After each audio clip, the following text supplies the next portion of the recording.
তালিবুল ইলমের এক নাম্বার কাজ হলো জবানের হেফাজত করা, মুখের হেফাজত করা।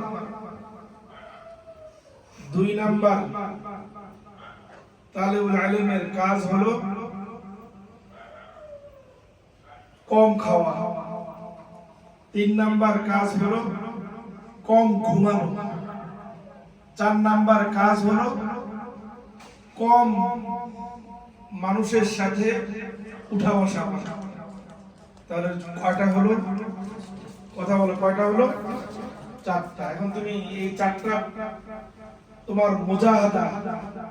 এখন যেই তালিবুল ইলম, যেই ছাত্র কথা বেশি বলে, পড়ে না, ক্লাসে নাজেরা সবাইকে বসে আছে, একজনিয়া বসে আছে আর এই ভুলতেছে, কিন্তু এখানে বলতেছে আচ্ছা হুজুর আসতেছে, মাত্র বাইরে থেকে আসলো, আমার সবার কাছে ভালো করে ইয়াদ হয় না।